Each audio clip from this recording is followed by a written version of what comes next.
नमस्कार दोस्तों, decode exam में आप सभी का स्वागत है। आज की क्लास में हम लोग डिस्कस करेंगे मॉक टेस्ट 30 जो कि आपके यूपी पीसीएस प्रीलिम्स और आरओ एआरओ दोनों परीक्षाओं के लिए बहुत ही महत्वपूर्ण है। तो चलिए आज की क्लास को स्टार्ट करेंगे मेरे साथ ऐश्वर्या सिंह के साथ। क्लास में किसी भी तरीके का डाउट होगा तो आप लोग मुझे कमेंट बॉक्स में बताएंगे। और आज के पहले की क्लासेस जो 29 मॉक टेस्ट है, अगर आपने नहीं देखे हैं तो उसको प्लेलिस्ट में जाकर एक बार जरूर देखिए और अपने साथ एक नोटबुक और पेन लेकर बैठिए। जितने भी इंपॉर्टेंट पॉइंट्स आपको क्लास में बताए जाते हैं उन सारे इंपॉर्टेंट पॉइंट्स को नोट डाउन करते हुए चलिए। तो चलिए आज के सेशन को अब स्टार्ट करते हैं। आज के सेशन को स्टार्ट करने से पहले थोड़ी सी इंफॉर्मेशन आप लोगों को दे दूं मैं फाउंडेशन कोर्स के बारे में, जो कि डिकोड एग्जाम आप लोगों के लिए लेकर आया है। इस फाउंडेशन कोर्स में एंटायर सिलेबस को कवर किया गया है थ्रू वीडियो लेक्चर्स। और ये जो फाउंडेशन कोर्स है ये हम लोग यूपी पीसीएस 2025 के लिए लेकर आए हैं। इस कोर्स में प्रीलिम्स और मेंस दोनों के सिलेबस को कवर किया जा रहा है।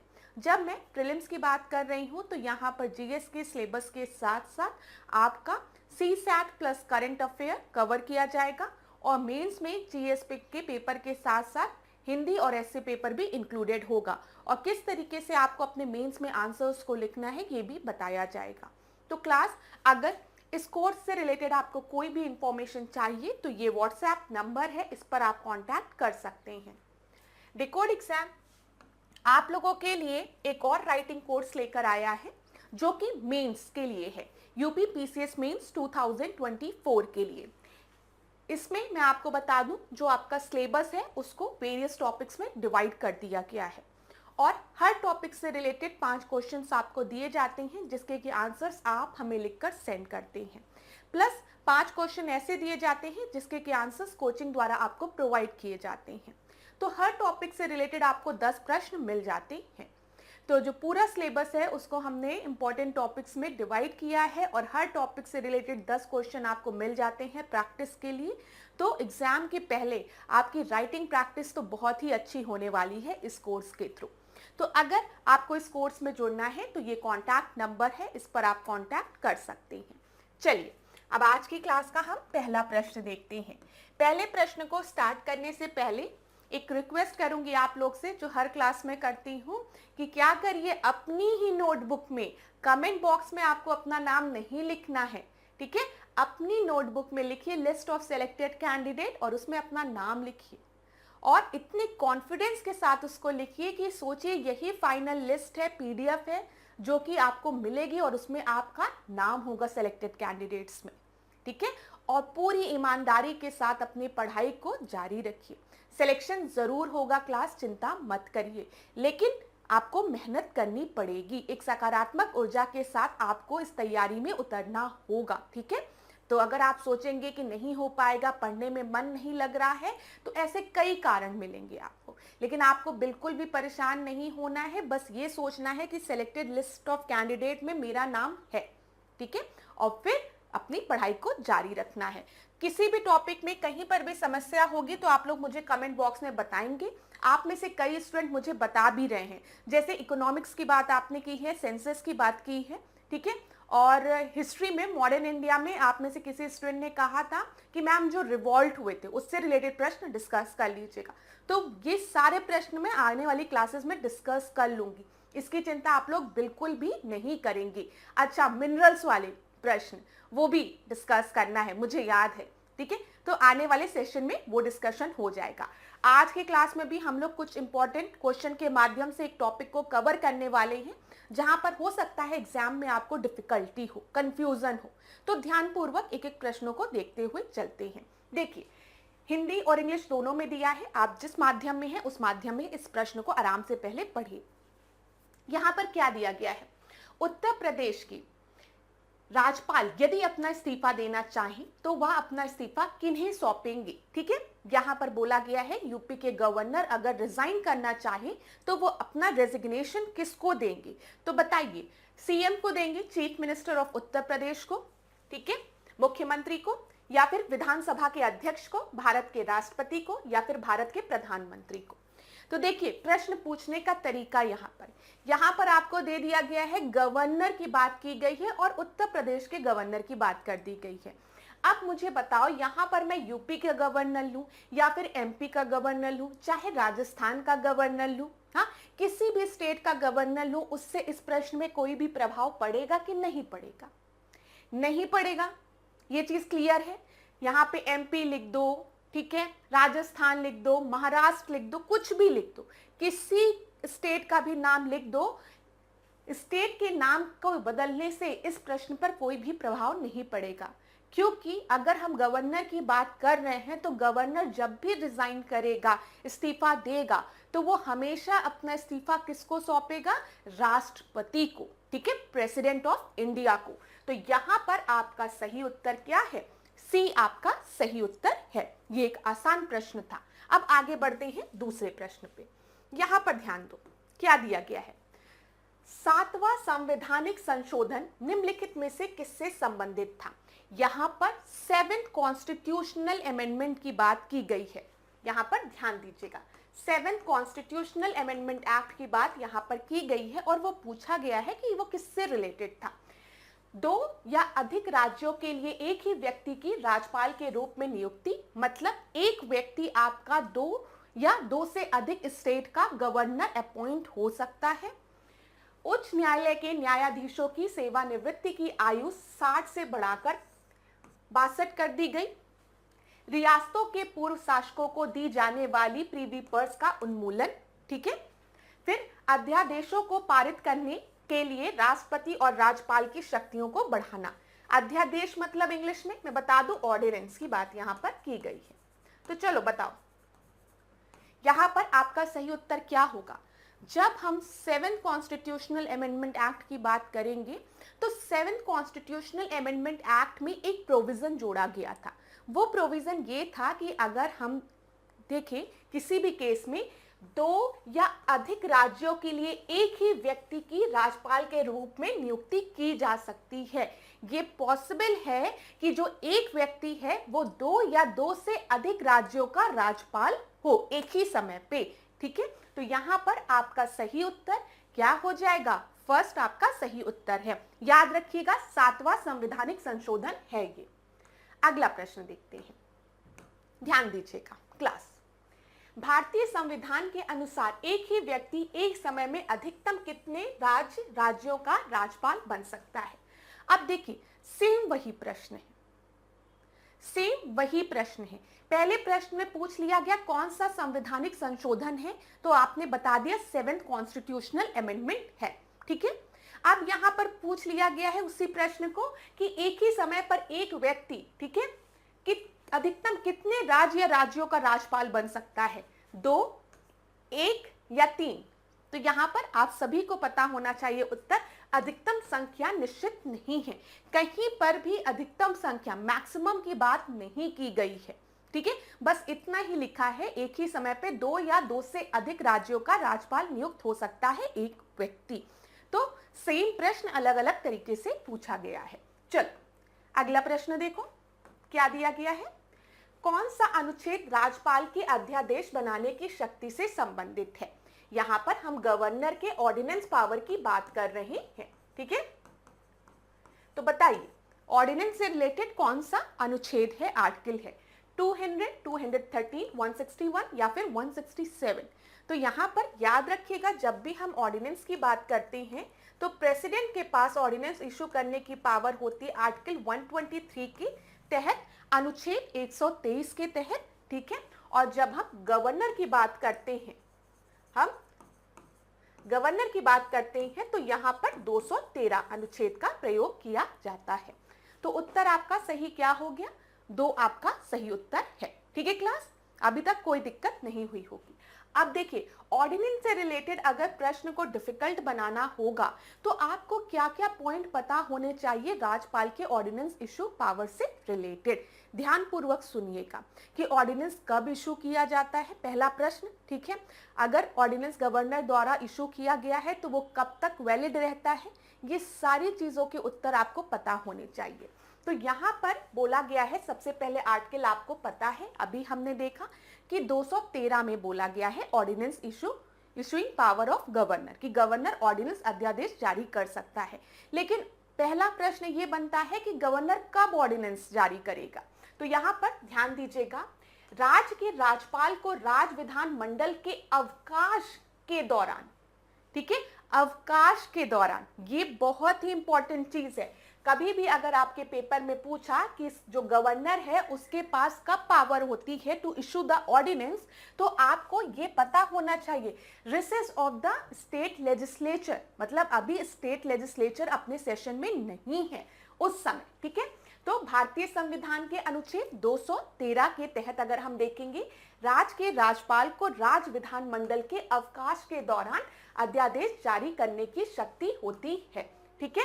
यदि राज्यपाल को लगता है कि तत्काल कार्रवाई आवश्यक है तो वह अध्यादेश जारी कर सकता है।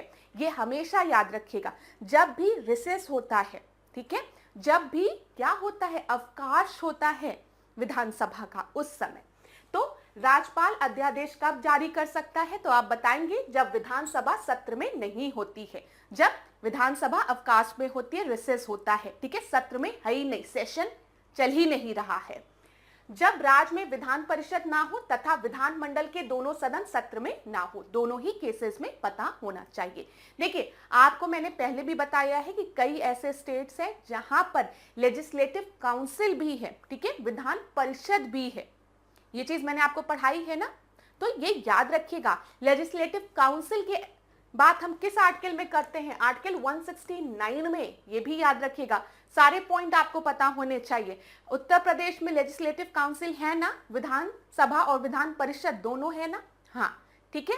इसी तरीके से तेलंगाना में है, आंध्र प्रदेश में है, ठीक है, कर्नाटक में है, याद रखिएगा ये सारी चीज, यूपी में है, महाराष्ट्र में है और बिहार में है, ये सारे पॉइंट्स आपको पता होने चाहिए। अब देखो, किसी अध्यादेश को कैसे रद्द किया जा सकता है। पहली चीज, अगर राज्यपाल खुद चाहे तो वो अध्यादेश को रद्द कर सकता है, तो यहाँ पर राज्यपाल किसी भी समय अध्यादेश वापस ले सकता है, वो कहे कि मैं इस ऑर्डिनेंस को वापस ले रहा हूं, तो राज्यपाल आराम से ले सकता है। या फिर विधानमंडल के पुनः संवेद होने के 6 सप्ताह के बाद अध्यादेश लागू नहीं होता है। जब आपका लेजिस्लेटिव असेंबली जो है वो सेशन में आ जाती है, तो लेजिस्लेटिव असेंबली के सेशन में आने के 6 हफ्ते बाद, 6 वीक्स के बाद जो ऑर्डिनेंस है वो आपका लागू नहीं होता है। क्यों? क्योंकि अब लेजिस्लेटिव असेंबली आ गई है सेशन में। यदि विधानसभा द्वारा इसे अस्वीकृत करने वाला प्रस्ताव पारित कर दिया जाता है और विधान परिषद द्वारा उस पर सहमति व्यक्त कर दी जाती है, तब भी, उस केस में भी याद रखिएगा, ठीक है। इतनी चीज क्लियर हो गई क्लास। तो जहां पर भी हम देखेंगे लेजिस्लेटिव काउंसिल, लेजिस्लेटिव असेंबली और लेजिस्लेटिव काउंसिल दोनों हैं, विधानसभा विधान परिषद दोनों हैं, तो वहां पर हम दोनों हाउसेस को लेके चलेंगे। लेकिन बहुत से स्टेट ऐसे हैं जहां पर खाली लेजिस्लेटिव असेंबली है, विधानसभा है, तो वहां पर बस हम विधानसभा को कंसिडर करेंगे। ये याद रखिएगा क्लास। यहां पर 6 वीक वाला प्रोविजन आपको पता होना चाहिए, परीक्षा में पूछा जा सकता है। पूछा जा सकता है कि जो गवर्नर है वो ऑर्डिनेंस कब इशू करता है, वो अध्यादेश कब जारी करता है, किस अनुच्छेद के तहत जारी करता है। तो सारे पॉइंट क्लियर रखिएगा अपने माइंड में। चलिए अब आगे देखते हैं अगले प्रश्न को। किसी राज्य के राज्यपाल के बारे में निम्नलिखित कथनों पर आपको विचार करना है। ये यूपीपीएससी जीआईसी 2010 में पूछा गया प्रश्न है और यूपीपीसीएस में 2004 में पूछा गया प्रश्न है। हिंदी इंग्लिश में अभी दिक्कत नहीं हो रही होगी। राज्यपाल आपको पता ही है, गवर्नर है, ठीक है, राष्ट्रपति प्रेसिडेंट है, ठीक है, अध्यादेश मैंने बता दिया, ऑर्डिनेंस है। जहां पर भी आपको दिक्कत होगी वहां पर मैं उसको ट्रांसलेट कर दूंगी। देखिए, राज्यपाल की नियुक्ति राष्ट्रपति द्वारा की जाती है। अभी थोड़ी देर पहले मैंने आपको बताया कि अगर राज्यपाल को रेजिग्नेशन देना होगा, रिजाइन करना होगा, तो वो राष्ट्रपति को लेटर लिखेगा, ठीक है, रेजिग्नेशन अपना जो है वो राष्ट्रपति को सौंपेगा। और ये भी याद रखिएगा, जब आर्टिकल 153 की हम बात करते हैं उसके तहत राज्य में राज्यपाल होना चाहिए, ठीक है। स्टेट में गवर्नर की पोस्ट बोली गई है, जिसको कि अपॉइंट कौन करता है, प्रेसिडेंट करता है। तो ये स्टेटमेंट बिल्कुल सही है आपकी। राज्यपाल राष्ट्रपति की इच्छा पद धारण करता है, ये भी बिल्कुल सही है। ध्यान रखिएगा, hold office during the pleasure of president. अगर प्रेसिडेंट चाहे तो किसी भी राज्यपाल को कभी भी हटा सकता है या फिर किसी दूसरे राज्य का राज्यपाल नियुक्त कर सकता है।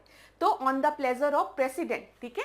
राष्ट्रपति की इच्छा पद पर राज्यपाल जो है वो अपने पद को धारण करता है, ये बिल्कुल सही है। अगला देखें, राज्यपाल राज्य की कार्यकारी शक्ति का प्रमुख होता है, ये भी सही है, ठीक है। यहां पर it is the head of the state executive power, बिल्कुल सही है। यहां पर जैसे हम सेंटर पे बात करते हैं तो सेंटर में एग्जीक्यूटिव हेड प्रेसिडेंट होता है, वैसे ही स्टेट में गवर्नर होता है। राज्यपाल का कार्यकाल सामान्यतः 5 वर्ष का होता है। यहां पर ध्यान दीजिएगा क्लास, क्या टर्म यूज किया गया है कि नॉर्मली, मतलब सामान्यतः अगर हम देखें तो राज्यपाल का जो पद होता है वो 5 साल का होता है, लेकिन प्रेसिडेंट कभी भी चाहे तो राज्यपाल को उसके पद से हटा सकता है, ये भी बिल्कुल सही है।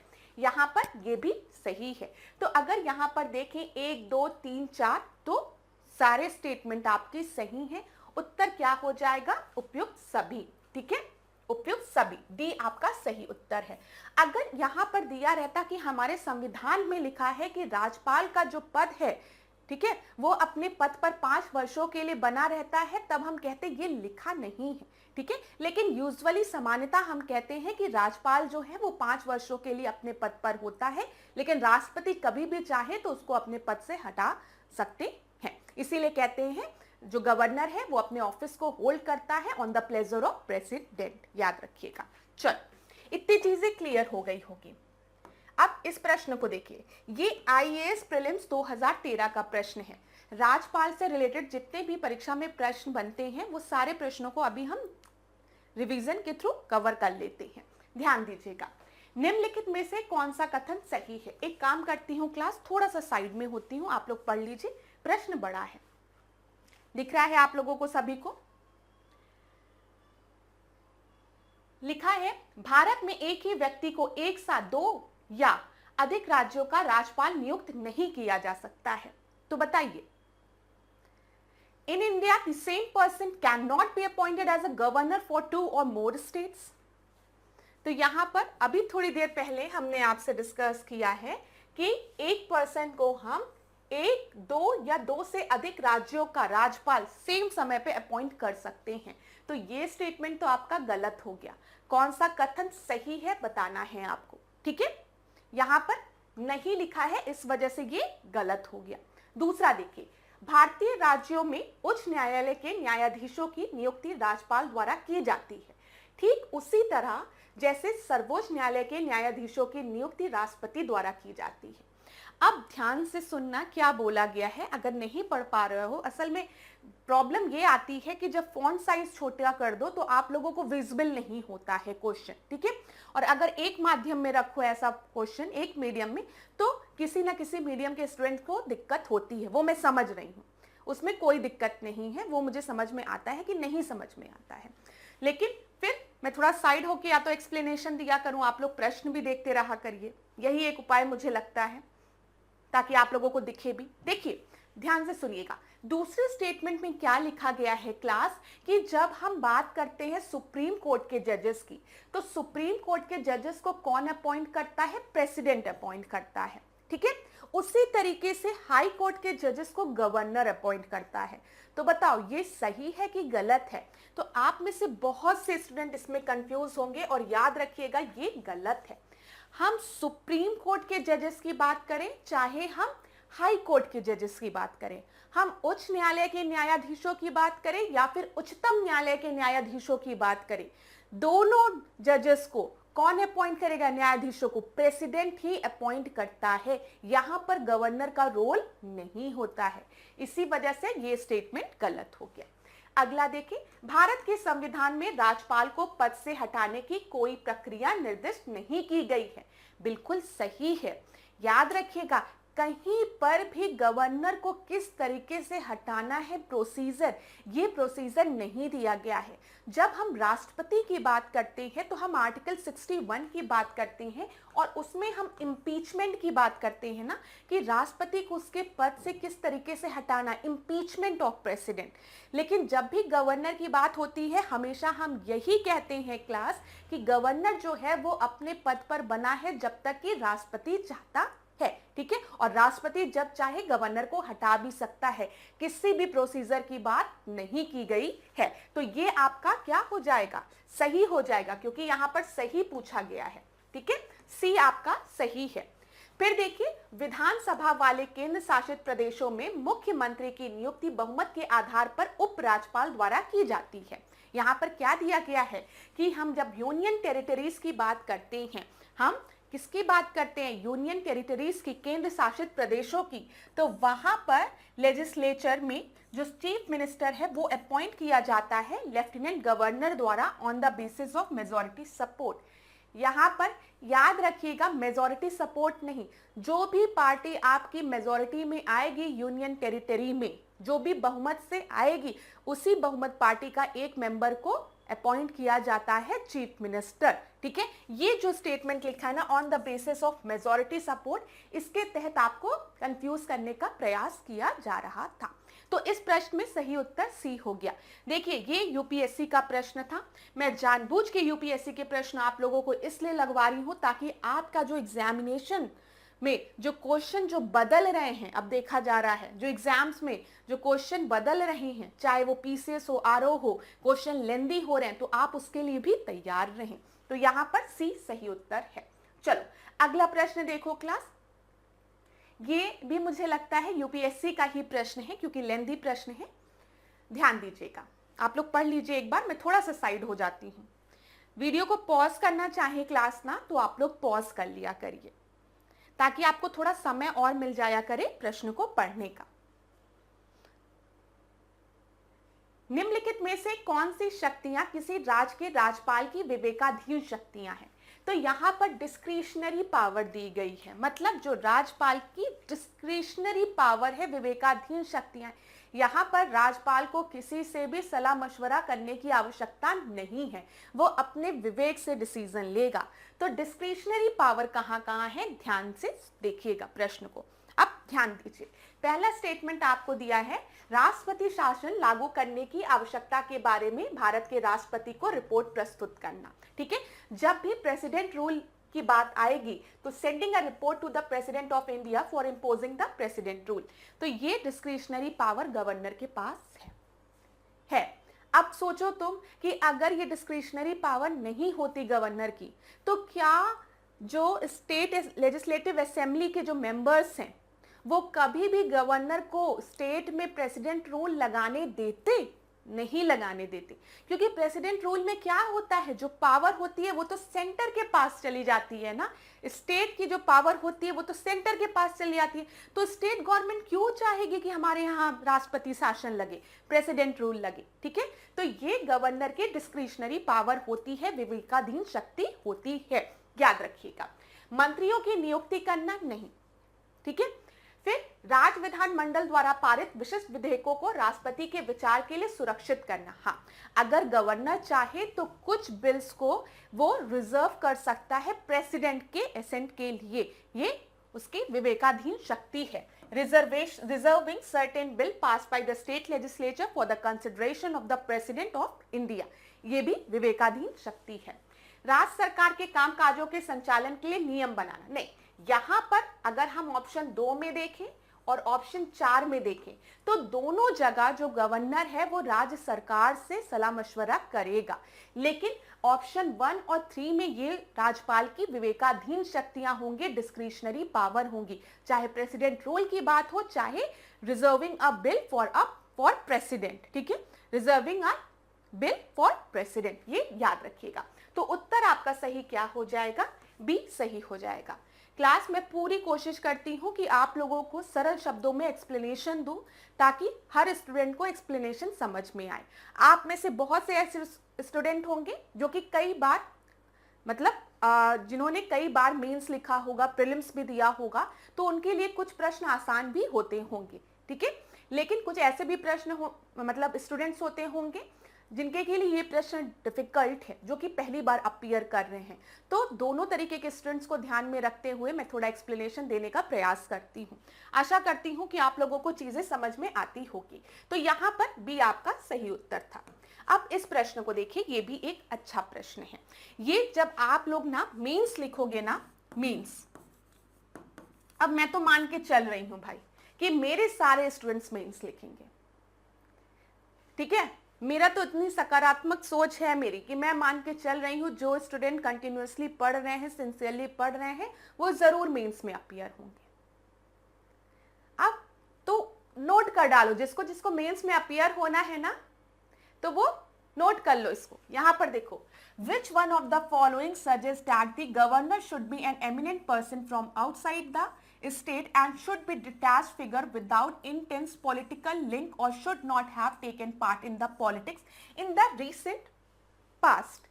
अब मेरी बात ध्यान से सुनना, यहाँ पर क्या बोला गया है कि कोई भी एक पर्सन ऐसा हो जो कि आपका, जैसे अगर हमारे उत्तर प्रदेश में किसी गवर्नर को अपॉइंट करना है, यूपी में किसी गवर्नर को अपॉइंट करना है, तो कोई यूपी का मेंबर, यूपी का गवर्नर ना अपॉइंट हो, ठीक है।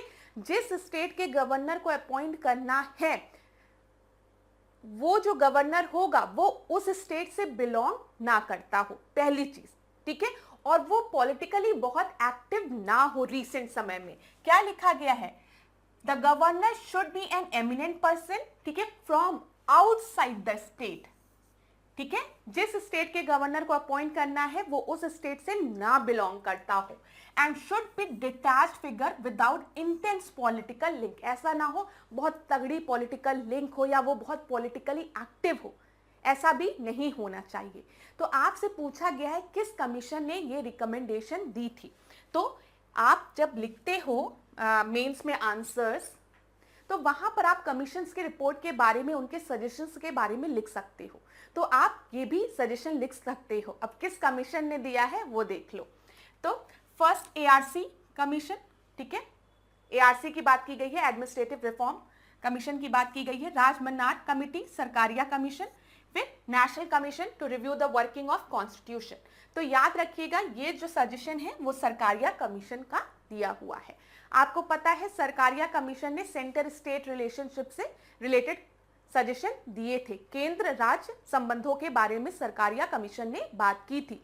ये सारी चीजें हमने डिस्कस की है, ठीक है। तो यहाँ पर आपका सही उत्तर सी हो गया। आप इसी तरीके से कमीशन को मेंशन करके जो रिकमेंडेशन दी गई है वो अपने मेंस में आपको लिखना चाहिए। चलो आगे अगले प्रश्न को देखते हैं। इस प्रश्न को अब हम लोग देखते हैं। यहाँ पर क्या पूछा गया है, ध्यान से देखिएगा क्लास, ये हमने डिस्कस भी किया है अभी थोड़ी देर पहले। Who among the following is not appointed by the governor?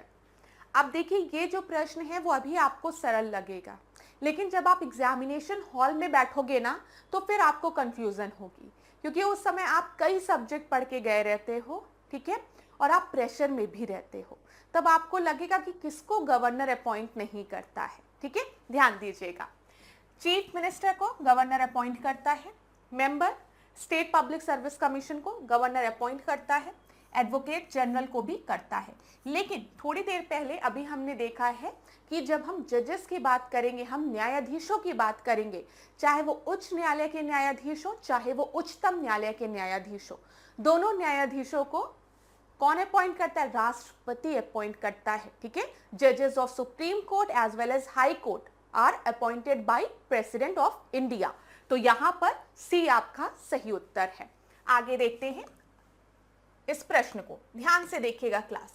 राज्य विधान परिषद में राज्यपाल के द्वारा कितने सदस्यों को मनोनीत किया जाता है? कितने सदस्यों को नॉमिनेट किया जाता है गवर्नर द्वारा? तो बताइए, यहाँ पर 1/3, 1/12, 1/9, 1/6 आपको दिया गया है। तो ध्यान दीजिए, जब हम बात करते हैं नॉमिनेटेड मेंबर्स की, तो आपको पता होना चाहिए कि 1/6 मेंबर्स जो हैं उनको गवर्नर नॉमिनेट करता है, जो कि डिफरेंट फील्ड से बिलोंग करते हैं, जैसे साइंस से, ठीक है, विज्ञान की बात हम कर रहे हैं, और लिटरेचर, साहित्य की बात हम कर रहे हैं, लिटरेचर याद रखिएगा। और क्या हो गया, लिटरेचर हो गया, साहित्य हो गया, आर्ट हो गया, ठीक है, कला क्षेत्र, कला, यहां पर विज्ञान, साहित्य, कला और सोशल वर्क, समाज सेवा और कोऑपरेटिव सोसाइटी, सहकारी समिति से रिलेटेड हो, ठीक है, याद रखिएगा। तो यहां पर आपका सही उत्तर क्या हो जाएगा, 1/6। अगला प्रश्न हम देखें, इसमें मत परेशान होइएगा, ये दूसरे प्रश्न का एक्सप्लेनेशन है। यहां पर मैंने इसके एक्सप्लेनेशन को इसलिए यहां पर इंक्लूड किया था ताकि आपको बता दूं कि गवर्नर से रिलेटेड एक और प्रश्न परीक्षा में पूछा जाता है, यहां पर अनुच्छेद से रिलेटेड, कि कौन सा अनुच्छेद गवर्नर के किस चीज से रिलेटेड है। जैसे हम अनुच्छेद 153 की जब बात करते हैं तो यहाँ पर हम बोलते हैं कि हर स्टेट का गवर्नर होना चाहिए, राज्यों के राज्यपाल की बात की जाती है। 154 में इनके कार्यपालिक शक्ति की बात की जाती है, यहाँ पर कार्यपालिक शक्ति की बात की जाती है, एग्जीक्यूटिव पावर की, याद रखिएगा। 155 में नियुक्ति की, अपॉइंटमेंट की बात की जाती है। 156 में पदावधि की बात की जाती है। 157 में नियुक्ति होने के लिए अर्हताएं, जो क्वालिफिकेशन रिक्वायरमेंट है, उसकी बात की जाती है। 158 में राज्यपाल के पद के लिए शर्तें और 159 में जो शपथ की बात की जाती है। यहाँ पर डायरेक्ट प्रश्न पूछा जाता है। कई परीक्षा में देखा गया है कि सुमेलित करने को दे दिया जाता है अनुच्छेद 153, 154, 155, 156 और यहाँ पर आपको उसके आगे विवरण दे दिए जाते हैं, आपको मैच करना होता है। अब यहाँ पर तो डायरेक्ट प्रश्न ऐसे पूछा गया था, एक बार देख लीजिए आप लोग। ये यूपी पीसीएस 2015 का प्रश्न है और झारखंड मेंस 2016 का प्रश्न है। पहले में पूछा गया है appointment of governor in a state, ठीक है। अभी थोड़ी देर पहले ही हमने देखा, जब हम आर्टिकल 153 की बात करते हैं तो हम क्या कहते हैं कि हर राज्य में एक राज्यपाल होना चाहिए, राज्यपाल की बात की जाती है। तो उत्तर आपका ए हो गया। दूसरे में आपसे बोला गया है कि क्या क्वालिफिकेशन होनी चाहिए, अर्हताओं की बात की गई है कि क्या क्वालिफिकेशन होनी चाहिए गवर्नर की। तो ये किस आर्टिकल में बोला गया है, ये आर्टिकल 157 में बोला गया है। याद रखिएगा क्लास, जो गवर्नर से रिलेटेड अनुच्छेद हैं वो आपके परीक्षा के लिए महत्वपूर्ण हैं। अभी शायद पीसीएस में भी इस बार कुछ आर्टिकल्स पूछे गए थे गवर्नर से रिलेटेड, राज्यपाल से रिलेटेड, एक बार आप लोग देख लीजिएगा। आने वाली परीक्षाओं में भी यहां से प्रश्न बनने की पूरी संभावना है। आगे बढ़ते हैं, अब इस प्रश्न को ध्यान से देखना, क्या दिया गया है क्लास, एक बार ध्यान से पढ़ो इसको। निम्नलिखित में से कौन सा कथन असत्य है, असत्य बोला गया है, ठीक है। एक कोई स्टेटमेंट आपका फॉल्स है। राष्ट्रपति या राज्यपाल अपने आधिकारिक कार्यों के लिए कानूनी कार्रवाई से प्रतिरक्षित है, ठीक है। कोई भी न्यायालय राज्यपाल को कोई कर्तव्य निभाने के लिए बाध्य नहीं कर सकता है। राज्यपाल के निजी कार्यों से संबंधित दीवानी कार्रवाई प्रारंभ करने के लिए उन्हें 2 महीने पूर्व लिखित सूचना देना आवश्यक है। और आखिरी दिया गया है, न्यायालय को मंत्रियों द्वारा राष्ट्रपति या राज्यपाल को दी गई सलाह की जांच करने का अधिकार प्राप्त है। तो क्लास मैं आपको सजेस्ट करूंगी, यहाँ पर आप अपने वीडियो को पॉज करिए और इस प्रश्न को आराम से पढ़िए। ये एक अच्छा प्रश्न है और एक बार इस प्रश्न को मैं इंग्लिश में भी दिखाना चाहूंगी, क्योंकि इंग्लिश माध्यम वाले स्टूडेंट्स को थोड़ा सा ट्रांसलेशन की आवश्यकता है इस प्रश्न में। तो आप लोग जिस माध्यम में हैं उस माध्यम में इस प्रश्न को थोड़ा पॉज कर लीजिए और अपने माध्यम में इस प्रश्न को पढ़िए। देखिए, खुद जब प्रश्न को 2-3 बार पढ़ेंगे ना तो आपके दिमाग में पॉइंट्स बैठेंगे भी। हो सकता है अगली बार प्रश्न आपके इस पॉइंट से बन जाए या फिर इस पॉइंट से बन जाए, तो एक तरीके से आप थ्योरी भी तो रिवाइज कर रहे हो। तो इसीलिए वीडियो को पॉज करिए, प्रश्न को पढ़िए। मैं एक बार इसी सेम प्रश्न को इंग्लिश में दिखा दूं। यहाँ पर ध्यान दीजिएगा क्लास, क्या बोला गया है। ये यूपी पीसीएस मेंस 2016 का प्रश्न है और बोला गया है कौन सा स्टेटमेंट आपका ट्रू नहीं है। तो प्रेसिडेंट और a governor is immune from the legal action for official act, जो कि बिल्कुल सही है, ठीक है। इनको इम्यूनिटी मिलती है, ठीक है, प्रेसिडेंट को, गवर्नर को, दोनों को, ठीक है। याद रखिएगा, legal action for official act, ये सही है। दूसरा देखते हैं, no court can compel a governor to perform any duty. हाँ, कोई भी कोर्ट गवर्नर को कंपेल नहीं कर सकता है, ठीक है। ये नहीं कह सकता है कि आपको ये ड्यूटी, ये कर्तव्य निभाना है, तो ये भी बिल्कुल सही है। 2 month notice in writing must be delivered to a governor for bringing civil proceeding in respect of their personal act। यहाँ पर ध्यान दीजिएगा, सिविल प्रोसीडिंग हो सकती है गवर्नर के उसमें, ठीक है, पर्सनल एक्ट के लिए उनके, लेकिन इसके लिए भी 2 मंथ पहले की नोटिस उनको देना अनिवार्य है। ये ध्यान में रखिएगा। देखिए, governor is immune from the legal action for the official act. कोई भी ऑफिशियल एक्ट के लिए उनको इम्यूनिटी दी गई है, ठीक है। सिविल प्रोसीडिंग हो सकती है उनके पर्सनल एक्ट के लिए, लेकिन उसके लिए भी उनको 2 मंथ की नोटिस देना अनिवार्य है, ठीक है। Court are empowered to inquire the advice tendered by the minister to the president और द गवर्नर। नहीं, कोई भी मिनिस्टर कोई भी एडवाइस प्रेसिडेंट और गवर्नर को अगर दे रहा है तो उस एडवाइस की इंक्वायरी कोर्ट्स नहीं कर सकते हैं। तो इसी वजह से ये ऑप्शन जो है वो आपका फॉल्स है। एक बार हिंदी में भी हम देखेंगे इसको। यहाँ पर ध्यान दीजिए, न्यायालय को मंत्रियों द्वारा राष्ट्रपति या राज्यपाल को दी गई सलाह की जांच करने का अधिकार प्राप्त है। नहीं, जो भी सलाह दी जा रही है मंत्रियों द्वारा गवर्नर या राष्ट्रपति को, उसकी जांच न्यायालय नहीं कर सकता है। इसी वजह से ये आपका सही उत्तर होगा, क्योंकि क्या बोला गया है, असत्य बोला गया है। ठीक है क्लास, ध्यान रखिएगा इस चीज को। यहाँ पर ये याद रखिएगा, निजी कार्यों से संबंधित पर्सनल एक्ट से रिलेटेड अगर कोई भी कार्यवाही प्रारंभ करने के 2 महीने पूर्व उन्हें एक लिखित सूचना देनी आवश्यक है, ठीक है।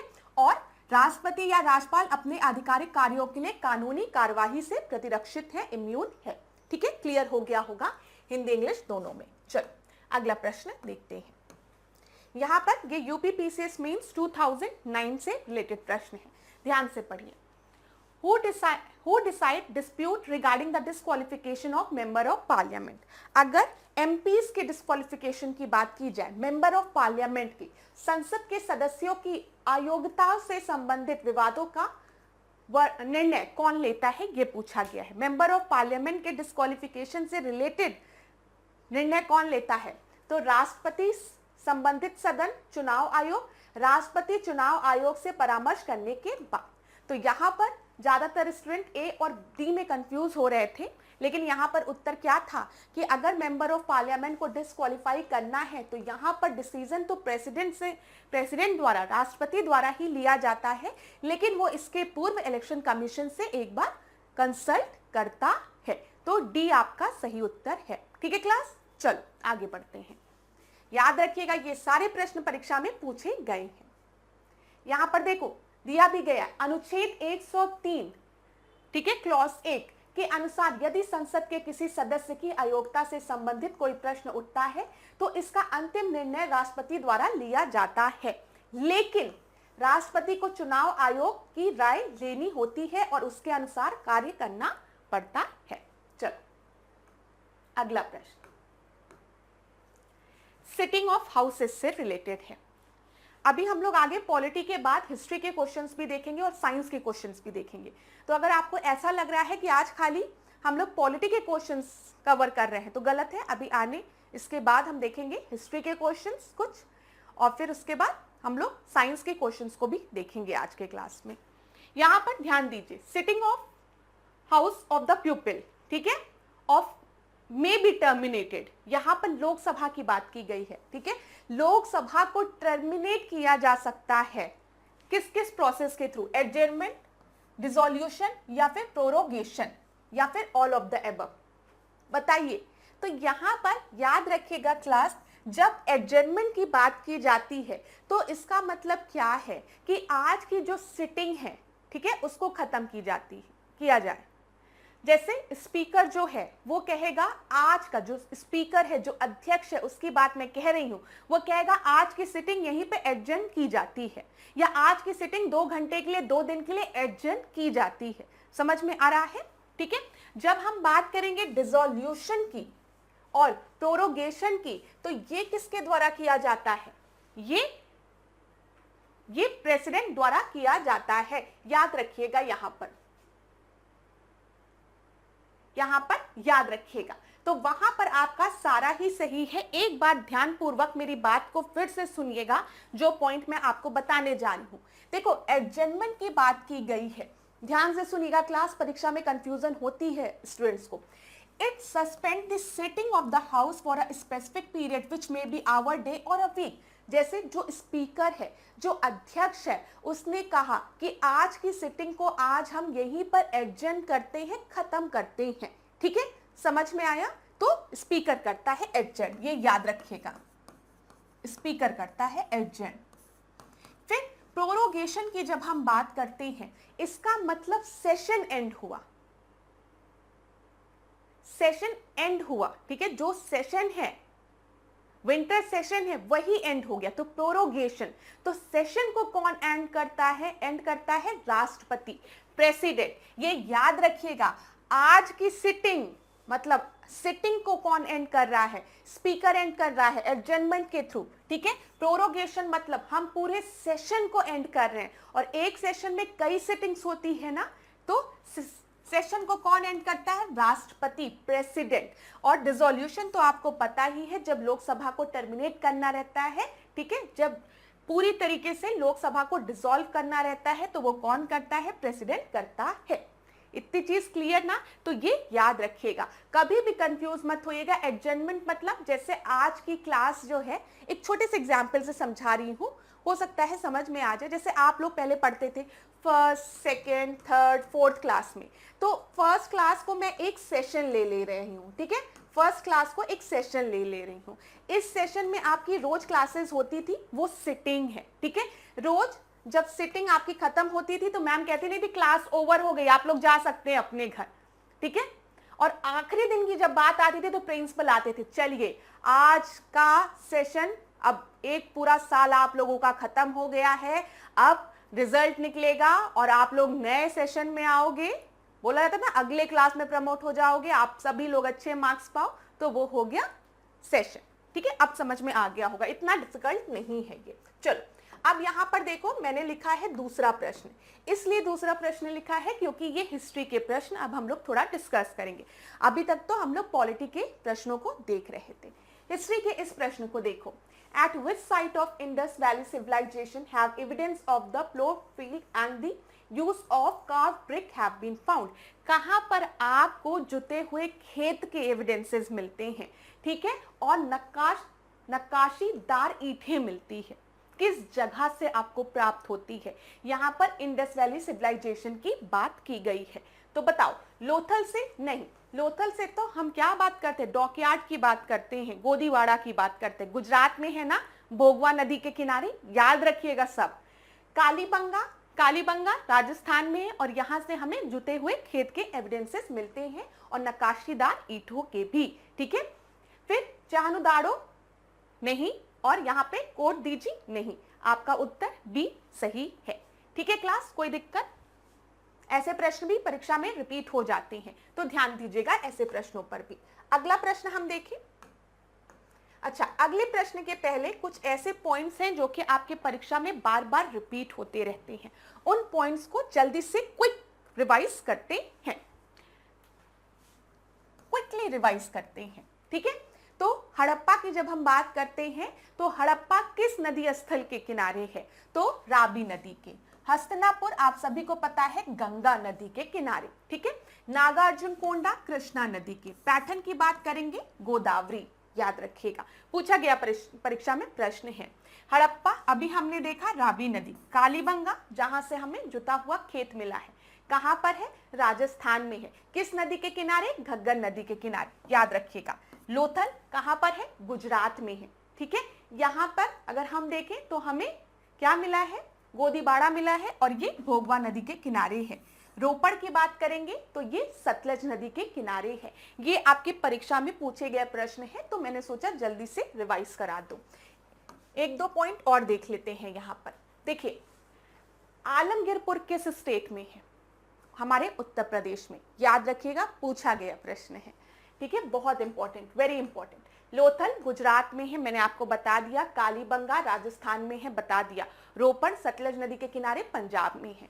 यहाँ पर लोथल की बात करेंगे तो भोगवा नदी याद रखेंगे आप, ठीक है। कालीबंगा में आपको कौन सी नदी याद रखनी है? घग्गर नदी याद रखिएगा, ये भी पूछा जा सकता है। स्टेट भी पूछा जा सकता है, रिवर भी पूछा जा सकता है। रोपड़ की बात करेंगे तो सतलज पंजाब। चलो, आलमगीरपुर देखो उत्तर प्रदेश, बनावली हरियाणा, दैमाबाद महाराष्ट्र, राखीगढ़ी हरियाणा। तो बनावली और राखीगढ़ी जो है दोनों हरियाणा में है, ये भी याद रखिएगा। फिर मांडा की बात करेंगे, जम्मू कश्मीर, परीक्षा में कई बार पूछा गया है ये, ठीक है। दैमाबाद की बात करेंगे तो महाराष्ट्र, अभी देखो पहले भी पूछा गया था। कालीबंगा राजस्थान, राखीगढ़ी हरियाणा, ये सब कई बार पूछे गए हैं तो आपको पता होने चाहिए। इधर देख लो, लोथल गुजरात में है, भोगवा नदी के किनारे, और यहाँ पर हमें गोदीबाड़ा मिलता है। कालीबंगा में जुता हुआ खेत, ठीक है, राजस्थान, घग्गर नदी के किनारे। धोलावीरा हड़प्पन लिपि के बड़े आकार के 10 चिन्हों वाले एक शिलालेख हमें यहाँ से प्राप्त है, ठीक है। बनावली की जब बात करते हैं, पक्की मिट्टी की बनी हुई हल्की प्रकृति हमें यहाँ से मिलती है। हल्की प्रकृति याद रखिएगा। कहाँ पर है बनावली? हरियाणा में, ये भी आपको पता होना चाहिए। तो ये कुछ ऐसे पॉइंट्स हैं जो कि परीक्षा में रिपीट हो जाते हैं, इसलिए रिवाइज करा दिया। चलो आगे बढ़ते हैं। अगला प्रश्न देखिए, किस राष्ट्रपति को द्वितीय चक्र की मतगणना के पश्चात विजयी घोषित किया गया था? तो बताइए किसे सेकेंड काउंटिंग में, सेकेंड राउंड ऑफ काउंटिंग में विजयी घोषित किया गया था, आपको बताना है। तो यहाँ पर फरुखुद्दीन अली अहमद नहीं, डॉक्टर शंकर दयाल शर्मा नहीं, नीलम संजीव रेड्डी नहीं, वीवी गिरी आपके सही उत्तर हैं, याद रखिएगा। चलो अगला प्रश्न देखो, किसी भी व्यक्ति को स्वयं के विरुद्ध न्यायालय में गवाही देने के लिए बाध्य नहीं किया जाएगा, भारतीय संविधान का कौन सा अनुच्छेद इस बात को बताता है? तो यहां पर देख लो कि which article of Indian Constitution mentioned that no person shall be compelled to be a witness against himself in the court, ठीक है, कि उसको आप कंपेल नहीं कर सकते हैं कि वो अपने अगेंस्ट गवाही दे। तो ये किस आर्टिकल में बोला गया है? 20, 21, 22, 24। तो यहां पर 20 में ये बोला गया है। 20 आपका सही उत्तर है। अब ध्यान पूर्वक जो बताने जा रही हूं उसको सुनना।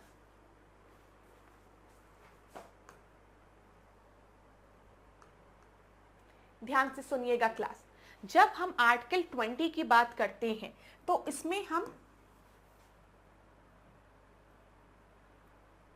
इसमें हम तीन चीजों के बारे में डिस्कस करते हैं। सबसे पहले, दूसरे, तीसरे की। पहले में बोला गया किसी भी व्यक्ति को एक अपराध के लिए सिर्फ एक बार सजा मिलेगी। अगर कोई व्यक्ति है, उसने कोई अपराध किया है और उसको उस अपराध के लिए एक बार सजा मिल गई है तो उसे दूसरी बार सेम अपराध के लिए सजा नहीं दी जा सकती। एक अपराध एक बार सजा, ठीक है। दूसरा पॉइंट क्या दिया गया है? दूसरा पॉइंट क्या दिया गया है कि जिस समय उसने अपराध किया है और उस समय जो कानून है उस कानून के अनुसार उसे सजा दी जाएगी। ये याद रखिएगा। अपराध करने के समय जो कानून है उसी के तहत सजा मिलेगी, ना कि पहले और बाद में बनने वाले कानून के तहत, ठीक है। जिस समय उसने अपराध किया है उस समय जो कानून है उस कानून के अनुसार उसको सजा मिलेगी। फिर किसी भी व्यक्ति को स्वयं के विरुद्ध न्यायालय में गवाही देने के लिए बाध्य नहीं किया जा सकता है, ये आपके प्रश्न में पूछा ही गया था। तो यहाँ पर आपका सही उत्तर जो था वो क्या था? आर्टिकल 20 में इसका वर्णन किया गया है, ठीक है क्लास। चल आगे बढ़ते हैं। देखिए, कहने को ये 5वां प्रश्न है लेकिन हमने अभी तक कई प्रश्नों को देख लिया है, तो नंबरिंग पे मत जाइएगा। पॉलिटी के तो हमने कई प्रश्नों को देख लिया, बस रिवीजन के लिए मुझे जो जो प्रश्न मिलते गए मैंने आप लोगों के लिए उन प्रश्नों को ऐड कर दिया, ताकि मेरे स्टूडेंट्स अगर गवर्नर पढ़े तो उनका इतना टॉपिक, इतने टर्म्स जो हैं वो क्लियर हो जाए, ठीक है। तो यहाँ पर नंबर का कोई मतलब नहीं है, लेकिन तब भी लिखा हुआ है। चलो 5वें प्रश्न को देखते हैं। Which of the following can not B travelled, लिख दो इसको, ठीक है। देखो, यहाँ पर इसको ध्यान देना। निम्नलिखित में से किसको ध्वनि पान नहीं कर सकती है? ध्वनि कहाँ ट्रेवल नहीं कर सकती है? अब बताओ, पानी में ध्वनि ट्रेवल करती है? हाँ करती है, ठीक है। यहाँ पर लोहे में भी, मेटल में भी करती है। एक तरफ लोहे के उस पर रॉड पे ऐसे से मारो तो दूसरी तरफ आवाज आएगी, ट्रेवल करती है, ठीक है। हवा में तो हम और आप बात ही कर रहे हैं तो ट्रेवल करती है। लेकिन अगर कहीं वैक्यूम है तो वहां पर ध्वनि जो है वो आपकी क्या पार ध्वनि नहीं कर सकती है, ट्रेवल नहीं कर सकती है। Clear class? साउंड को एक मीडियम चाहिए, और अगर वो मीडियम ही नहीं होगा, वैक्यूम होगा, तो साउंड नहीं ट्रेवल कर पाएगी। तो डी आपका सही उत्तर है। आगे देखते हैं अगले प्रश्न पे। सिंधु घाटी सभ्यता का वह एकमात्र पुरास्थल कौन सा है जहां से वक्राकार ईंटें प्राप्त हुई हैं? जहां से हमें वक्राकार ईंटें प्राप्त हुई हैं, कर्व्ड शेप के ब्रिक्स प्राप्त हुए हैं। तो हड़प्पा नहीं, मोहनजोदाड़ो नहीं, लोथल नहीं, चानुताड़ो, ठीक है। यहाँ पर सी आपका सही उत्तर है। यहाँ पर हमें कर्व्ड ब्रिक्स मिली है। यहाँ पर ध्यान दीजिएगा क्लास, मजुमदार जी का नाम हो सकता है परीक्षा में आपसे पूछा जाए कि सबसे पहले चहनुदाड़ो की जब हम बात करते हैं तो इसकी खोज किसने की थी? तो मजुमदार जी ने की थी, और बाद में इसका उत्खनन 1935 में मैके द्वारा कराया गया था।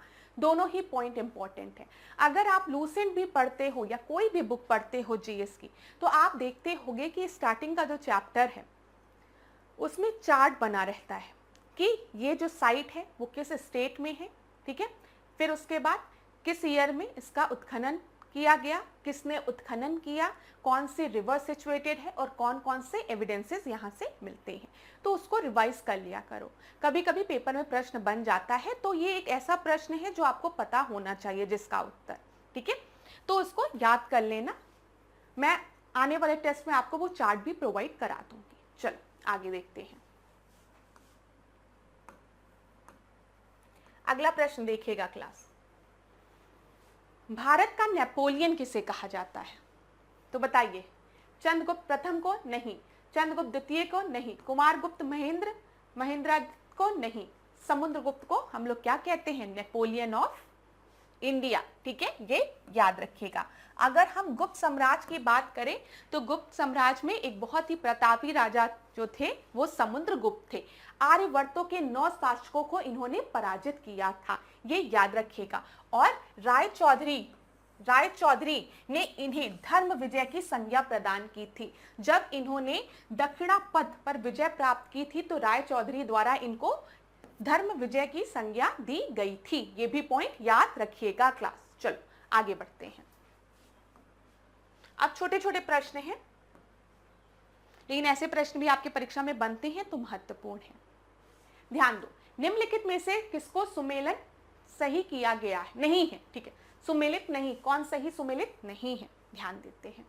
सिरका विनेगर में एसिटिक एसिड होता है, सही है। इमली में टार्टरिक एसिड होता है, परीक्षा में कई बार पूछा गया है। इमली में citric acid, tartaric acid, acetic acid कौन सा? तो इमली में टार्टरिक एसिड। टमाटर में मेथेनोइक एसिड, खट्टे दूध में लैक्टिक एसिड। तो खट्टे दूध में, दही में लैक्टिक एसिड प्रेजेंट होता है, ठीक है। लेकिन टमाटर की हम बात करेंगे तो यहाँ पे मेथेनोइक अम्ल नहीं होता है। मेथेनोइक अम्ल जो है ना वो चींटी के डंक में प्रेजेंट होता है, ठीक है। टमाटर की बात अगर हम करेंगे तो यहाँ पर आपको सिट्रस एसिड की भी मात्रा मिलेगी, ठीक है।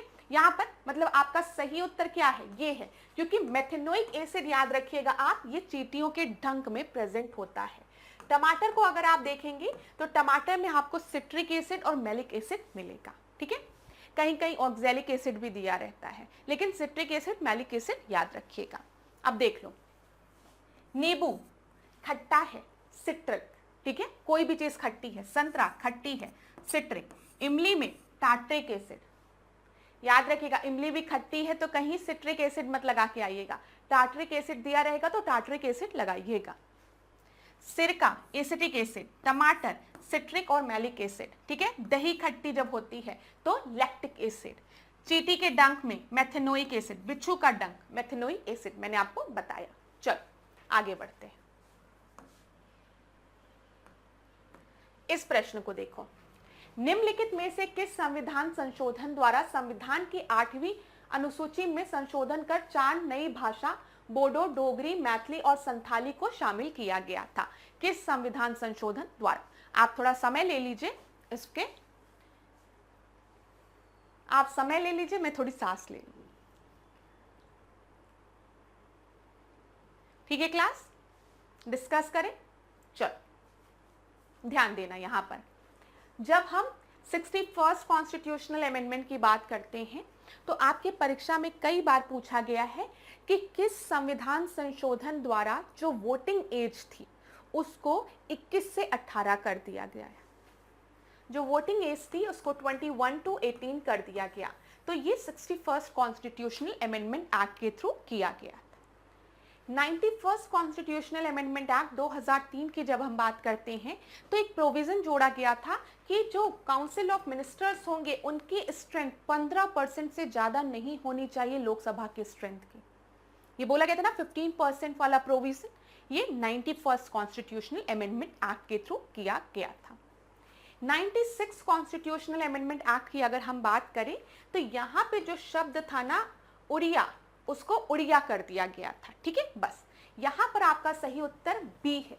92nd कॉन्स्टिट्यूशनल अमेंडमेंट एक्ट के थ्रू MBDS को जोड़ा गया था। आप लोग MBBS कहते हो ना, लेकिन आप MBDS याद रखो। BDS के आगे M लगा लो। ठीक है, BDS के आगे M लगा लो। तो मैथिली, बोडो, डोंगरी और संथाली को किस संविधान संशोधन द्वारा जोड़ा गया था? तो याद रखिएगा 92nd कॉन्स्टिट्यूशनल अमेंडमेंट एक्ट द्वारा। ठीक है, तो बी आपका सही उत्तर है। आगे देखते हैं क्लास। यहाँ पे कुछ इंपॉर्टेंट पॉइंट्स मैं आपको बताना चाहती हूँ, ध्यान दीजिएगा। देखिए, उड़िया के स्थान पर उड़िया कर दिया गया था, उड़िया की जगह उड़िया कर दिया गया था। ठीक है, 96 कॉन्स्टिट्यूशनल अमेंडमेंट एक्ट के तहत। अब यहाँ पे जो पॉइंट्स हैं ध्यान दीजिएगा। जब हमारे संविधान में लैंग्वेजेस को जोड़ा गया तो इनिशियली खाली 14 लैंग्वेजेस थी। ठीक है, ओनली 14 लैंग्वेजेस वर देयर। लेकिन बाद में 21st कॉन्स्टिट्यूशनल अमेंडमेंट किया गया, फिर 71st किया गया, उसके बाद हम देखते हैं 92nd कॉन्स्टिट्यूशनल अमेंडमेंट किया गया। तो 3 बार संविधान संशोधन किया गया। जो 21वां संविधान संशोधन था उसके तहत हमने जोड़ा सिंधी लैंग्वेज को। किसको जोड़ा? सिंधी को जोड़ा। यहां पर ध्यान दीजिएगा, सिंधी को।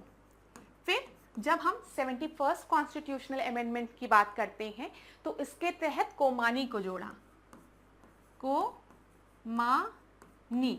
ठीक है, यहां पर 3 लैंग्वेजेस जोड़ी गई। कोमानी तो मैंने आपको ट्रिक बताई है, तो ध्यान दीजिएगा, कोंकणी को, मणिपुरी को और नेपाली को। ठीक है, कोंकणी, मणिपुरी और नेपाली को 71st कॉन्स्टिट्यूशनल अमेंडमेंट एक्ट के तहत जोड़ा गया।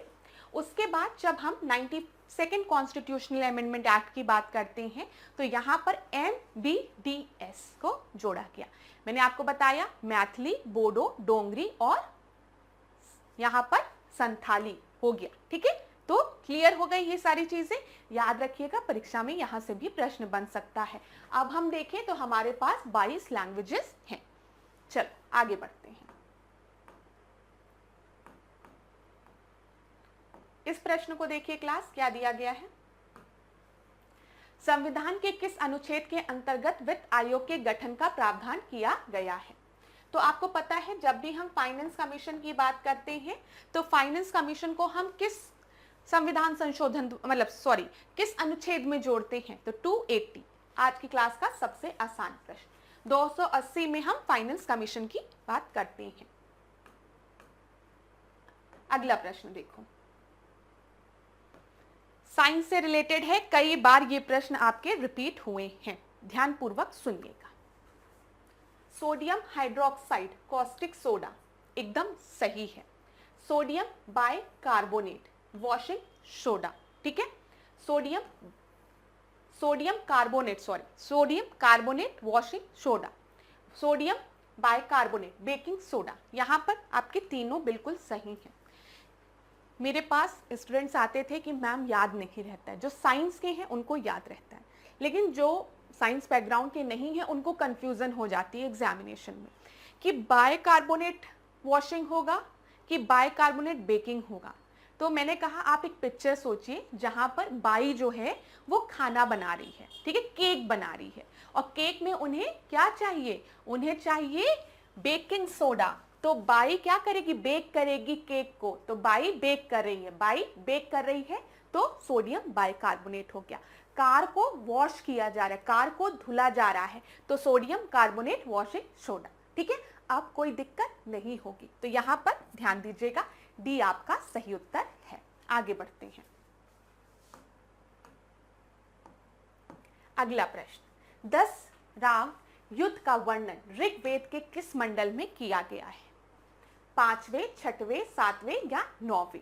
तो बताइए, युद्ध का वर्णन 7वें मंडल में किया गया है। याद रखिएगा, बैटल ऑफ 10 किंग, जिसको कि 10 राजन युद्ध भी हम लोग कहते हैं, 10 राजन युद्ध, ठीक है, 10 राजाओं के बीच में यह युद्ध चला था।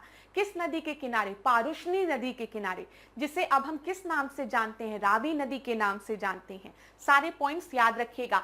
एक तरफ आपके कौन थे, एक तरफ आपके राजा सुदास थे, ये भी याद रखिएगा, ठीक है। और जिन्होंने किसको पराजित किया था, 10 राजाओं को पराजित किया था, इसीलिए हम इसको 10 राजन युद्ध भी कहते हैं। पारुष्णी नदी, रवि नदी के किनारे ये हुआ था। और याद रखिएगा, अब इसी के बाद, ठीक है, ये कुरु पांचाल की भी, ये सॉरी कुरु प्रोविंस की भी स्थापना हुई थी, ठीक है, ये याद रखिएगा। इस युद्ध में राजा सुदास की विजय हुई। पराजित जनों में सबसे प्रमुख कुरु थे, और कालांतर में भारत और कुरुओं के मध्य मैत्री हो गई और कुरु नाम की एक नया कुल बन गया। तो कुरु नाम का एक नया कुल यहाँ पर आपका बन गया था, याद रखिएगा। और ऋग्वेद में कहां पर 10 राजन युद्ध के बारे में वर्णन किया गया है, तो 7वें मंडल में। चलो अगला प्रश्न देखिए, ऋग्वेद से ही रिलेटेड है। ऋग्वेद के किस मंडल में सोम देवता की बात की गई है, सोम रस की बात की गई है, किसमें बताइए? तो 7वें में तो अभी होगा नहीं, ठीक है, 10वें में नहीं, 8वें में नहीं, 9वें में, याद रखिएगा। 9वां आपका सही उत्तर है, सी सही उत्तर है। ऋग्वेद के 9वें मंडल में सोम देवता को समर्पित है। 8वां मंडल जो है वो कण्वों और आंगिरस वंश को समर्पित है। ऋग्वेद के प्रथम मंडल की अगर हम बात करें, इसमें 50 सूक्त कर्ण वंश के ऋषियों द्वारा निर्मित किए गए हैं। और ऋग्वेद के 10वें मंडल में राजा को राष्ट्र या राज्य को बनाने रखने के लिए कहा गया है।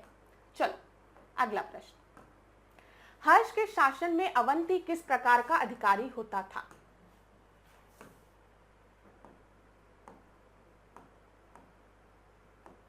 ध्यान दीजिएगा क्लास, बोला गया है हर्ष के शासन में अवंती किस प्रकार का अधिकारी हुआ करता था? नागरिक प्रशासन का प्रमुख, बाट माप तौल का अधिकारी, युद्ध और शांति का अधिकारी, वन विभाग का अधिकारी।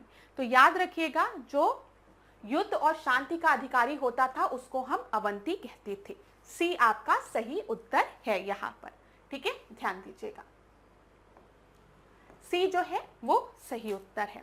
हर्ष की अगर हम बात करें तो हर्ष को हम शीलादित्य नाम से भी जानते हैं, ठीक है। और हर्ष के प्रशासन में अवंती की हम बात करें तो अवंती युद्ध और शांति बनाए रखने वाला अधिकारी था। सिंहनाद की हम बात करेंगे तो सेनापति को सिंहनाद कहा जाता था, ठीक है। यहाँ पर कुंतल की बात करेंगे तो अश्वसेना का जो प्रमुख होता था, अश्वसेना का, उसे हम कुंतल कहते थे। स्कंदगुप्त हस्त सेना का प्रधान होता था। यहाँ पर अश्वसेना है और इधर हस्त सेना है, याद रखिएगा। सामंत या महाराज नागरिक प्रशासनिक का प्रमुख हुआ करता था। तो इसको भी एक बार देख लीजिए, कभी कभी यहाँ से प्रश्न बन जाते हैं। चलो आगे देखिए, बोला गया है निम्नलिखित में से सबसे हल्की धातु कौन सी है, सबसे लाइटेस्ट मेटल कौन सा है? ये मेटल इतना लाइट होता है ना, इसी वजह से इसका जो प्रयोग है ना वो एरोप्लेन, एयरक्राफ्ट बनाने में, रॉकेट्स बनाने में किया जाता है। तो यहाँ पर लेड दिया है, एल्यूमिनियम, कॉपर, निकेल। तो आपका सही उत्तर जो है वो है एल्यूमिनियम, ठीक है, बी आपका सही उत्तर है, याद रखिएगा। आगे बढ़ते हैं, अगला प्रश्न देखिए क्लास ध्यान से। संविधान के किस भाग के अनुच्छेद 343 के अनुसार संघ की राजभाषा हिंदी और लिपि देवनागरी है? तो बताइए, जो राज्य भाषा है वो हिंदी है और लिपि जो है वो देवनागरी है, किसमें बोला गया है? भाग 20 में, 22 में, 17 में या फिर 15 में?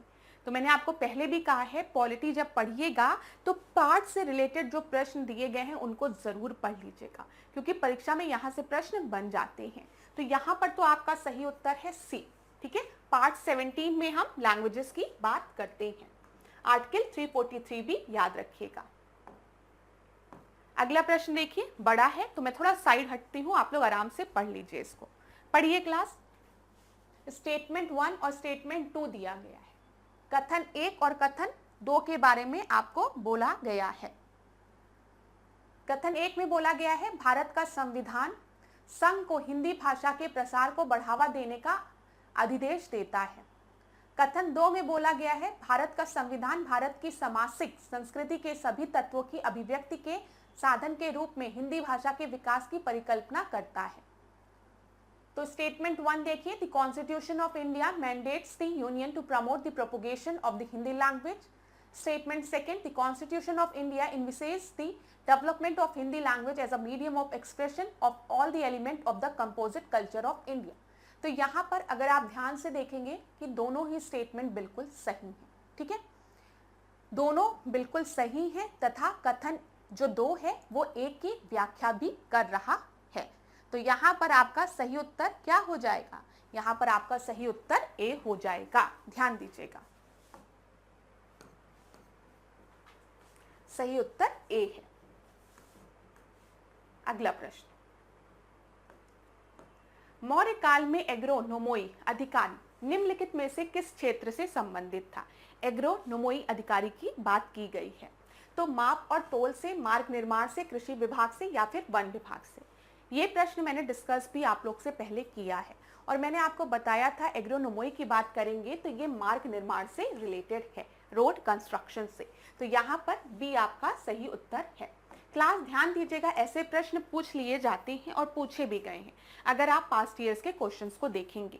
तो जब हम माप तौल के अध्यक्ष की बात करेंगे तो उसे किस नाम से जाना जाता है? पोतवा अध्यक्ष के नाम से।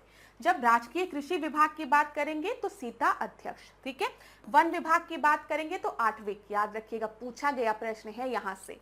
और अभी मैंने आपको बता दिया कि एग्रोनोमोई की बात करेंगे तो ये मार्ग निर्माण के अधिकारी हुआ करते थे। स्क्रीनशॉट लेना है तो आप ले सकते हैं, आराम से पढ़ लीजिएगा। चलो अगले प्रश्न को देखें। सीजीएस पद्धति में बल का मात्रक क्या है? तो बताइए बल का मात्रक क्या है? न्यूटन, पास्कल, डाइन, अर्ग। तो आपको यहां पर क्या ध्यान देना है? सीजीएस की बात की गई है। तो अगर आप देखेंगे तो 1 newton equals to 10 to the power 5 dyne होता है और ये सीजीएस में होता है। तो यहां पर सी आपका सही उत्तर है। ठीक है, चलो अगला प्रश्न 20वां। किस बौद्ध संगति में बौद्ध धर्म का 2 संप्रदायों हीनयान तथा महायान में विभाजन हुआ था? तो बताइए सही उत्तर क्या है? हीनयान और महायान में विभाजन किस काउंसिल में हुआ था? फर्स्ट, सेकंड, थर्ड या फोर्थ? तो आप सभी को पता होगा फोर्थ में। ठीक है, जब हम कनिष्क की बात करते हैं, कनिष्क के समय में कुंडलवन में जो कि कश्मीर में है, वहां पे जो फोर्थ बुद्धिस्ट काउंसिल हुआ था उसमें हीनयान और महायान सेक्ट में विभाजन हुआ था। डी आपका सही उत्तर है।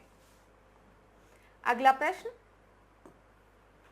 ध्यान दीजिए, आज हम लोग थोड़ा साइंस के और हिस्ट्री के प्रश्नों को देख रहे हैं। अभी एसिड प्रेजेंट इन विनेगर, अभी मैंने थोड़ी देर पहले आपको बताया है विनेगर में एसिटिक एसिड प्रेजेंट होता है, सही है। Compound present in bone, calcium phosphate, ठीक है, सही है। Acid present in gastric juice, hydrochloric acid, सही है। दूध का खट्टा होना, soaring of milk, nitric acid, नहीं। कौन सा? लैक्टिक एसिड, याद रखिएगा। तो ये आपका गलत हो गया।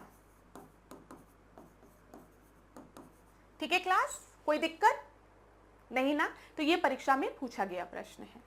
आगे देखते हैं 22वां प्रश्न। ध्वनि की चाल पर ताप का क्या प्रभाव पड़ता है? तो बताइए, ताप बढ़ने पर ध्वनि का चाल बढ़ जाता है, ताप बढ़ने पर ध्वनि की चाल घट जाती है, ताप बढ़ने या घटने पर ध्वनि की चाल अपरिवर्तित रहती है। देखिए जब भी आप टेम्परेचर बढ़ाएंगे, ठीक है, तो ध्वनि की जो चाल है ना वो बढ़ेगी, याद रखिएगा। तो यहाँ पर आपका सही उत्तर ए है। ये साइंस का प्रश्न है और ऐसे प्रश्न आपके परीक्षा में पूछे जाते हैं, तो ध्यान पूर्वक इन प्रश्नों पर ध्यान दीजिएगा। ठीक है, देखिए क्या दिया गया है। माध्यम का ताप बढ़ने पर उसमें ध्वनि की चाल बढ़ जाती है, याद रखिएगा। वायु में 1 डिग्री सेंटीग्रेड ताप बढ़ने पर ध्वनि की जो चाल है वो 0.61 मिलीसेकेंड से बढ़ जाती है। ध्वनि की चाल पर दाब का कोई प्रभाव नहीं पड़ता है। अच्छा, यहाँ पर अगर प्रेशर की बात कर दी गई होती कि प्रेशर का क्या प्रभाव ध्वनि पे पड़ रहा है, तो आप बोलते ध्वनि पर प्रेशर का कोई प्रभाव नहीं पड़ रहा है, लेकिन 1 डिग्री सेंटीग्रेड बढ़ने पर 0.61 मिली सेकेंड से जो वो है आपका जो स्पीड है वो बढ़ जा रही है ध्वनि की। ठीक है, किसी माध्यम में ध्वनि की चाल आवृत्ति पर निर्भर नहीं करती है, याद रखिएगा। चलो 23rd प्रश्न देखो क्या दिया गया है। भीम कायात्मक गिगानेटिज्म की बात की गई है। जैसे बहुत लोग बहुत लंबे होते हैं, उनको आपको ऐसे देखना पड़ता है, और बहुत लोग बहुत छोटे होते हैं तो उनको आपको थोड़ा सर झुका के। तो ड्वार्फ बोनापन की बात की गई है और गिगानेटिज्म की बात की गई है। भीम कायात्मक, तो ये दोनों चीजें किस हार्मोन की अधिकता और कमी से होती है। जब ये हार्मोन ज्यादा होगा तो इंसान बहुत लंबा चौड़ा होगा, ठीक है, और जब ये हार्मोन कम होगा, इस हार्मोन का सिक्रीशन, तो ये जो आदमी है जो भी है वो थोड़ा नाटा होगा, ये याद रखिए, बोनापन होगा। तो यहाँ पर सोमेटोट्रोपिक हार्मोन की बात की गई है ऑक्सीटोसिन, गोनाडोट्रोफिन की बात की गई है, थायरोट्रोफिन की बात की गई है। अब मैंने यहाँ पर ऑक्सीटोसिन के बारे में आपको कई बार बताया है। ऑक्सीटोसिन जो है वो मिल्क सिक्रेटिंग हार्मोन है, ठीक है, जो मिल्क का सिक्रीशन होता है वो ऑक्सीटोसिन की वजह से होता है। और मैंने आपको ये भी बताया ह्यूमन ट्रैफिकिंग में लड़कियों को मैच्योर दिखाने के लिए, बड़ा दिखाने के लिए ऑक्सीटोसिन का इंजेक्शन लगा दिया जाता है उनको। साथ ही साथ अगर हम बात करें जैसे गाय को भी ऑक्सीटोसिन का इंजेक्शन दे दिया जाता है ताकि वो ज्यादा मिल्क सिक्रीट करे, ठीक है, डेयरी उसमें भी मिल्क का यहाँ पर ऑक्सीटोसिन का इंजेक्शन लगा दिया जाता है मिल्क सिक्रीशन को बढ़ाने के लिए। थायरोट्रोपिन की बात करेंगे या फिर यहाँ पर तो आपका स्तर जो है वो है सोमेटोट्रोपिक हार्मोन, ठीक है। अगर ये बहुत ज्यादा एक्सेस में होगा तो इंसान बहुत लंबा चौड़ा हो जाएगा, ठीक है, और अगर ये बहुत ही कम मात्रा में इसका सिक्रीशन होगा तो आदमी में बोनापन हो जाएगा, याद रखिएगा। चलिए आगे बढ़ते हैं। आज मुझे लग रहा है साउंड से रिलेटेड बहुत प्रश्न है। अब देखो निर्वात में प्रकाश, या चाहिए प्रकाश की चाल की बात की गई है, स्पीड ऑफ लाइट की बात की गई है। स्पीड ऑफ लाइट कितनी है तो आपको पता होना चाहिए। स्पीड ऑफ लाइट जो है वो 3 × 10⁸ होती है। c = 10⁸ मीटर पर सेकेंड, ये याद रखिएगा, ठीक है।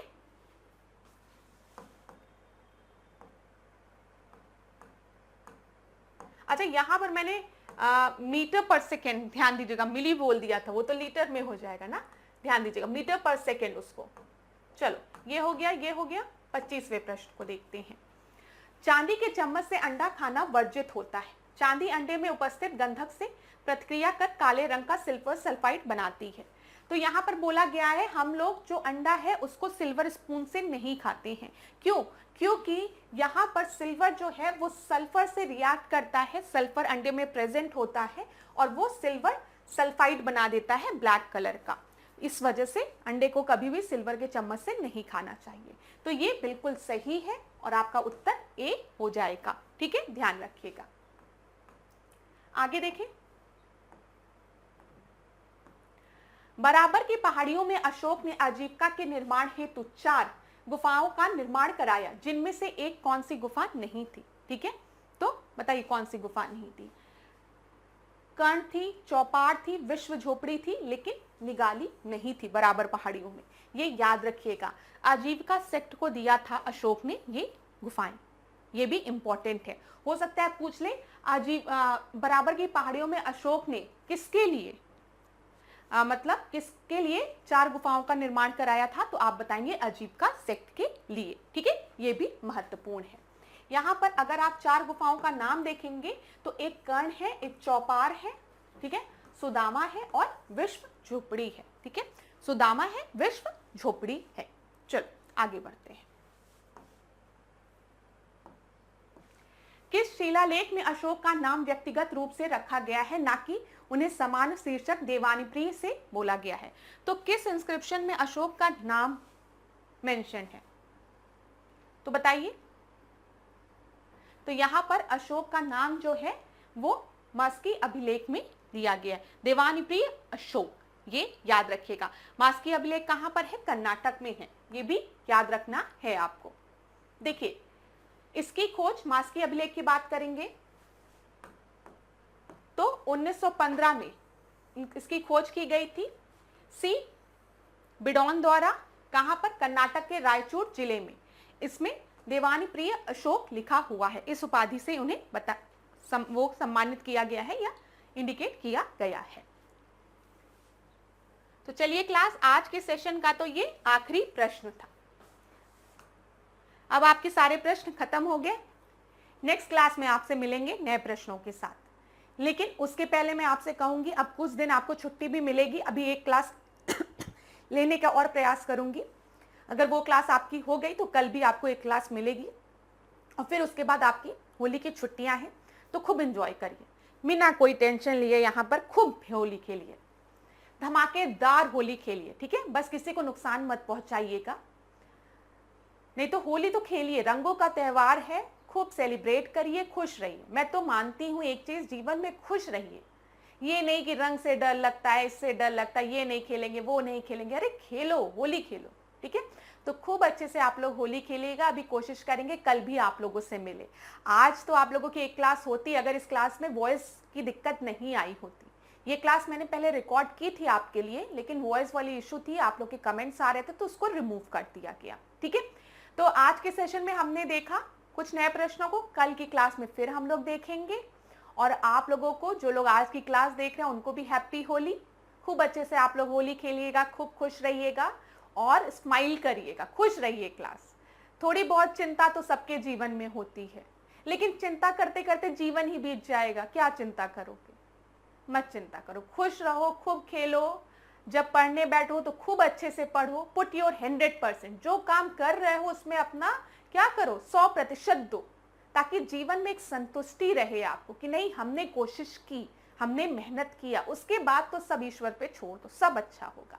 तो चलिए, हैप्पी होली टू ऑल। खूब अच्छे से आप लोग रंग खेलिएगा और आशा करती हूँ आप लोग पढ़ेंगे भी। होली के बाद एक दिन अपने आप को रेस्ट दीजिएगा और फिर हम लोग आने वाले क्लास में मिलेंगे भी। तो धन्यवाद क्लास। इसी तरीके से मेरे साथ, ऐश्वर्या सिंह के साथ, डिकोड एग्जाम के साथ बने रहिए। खूब पढ़िए, खूब आगे बढ़िए। धन्यवाद क्लास।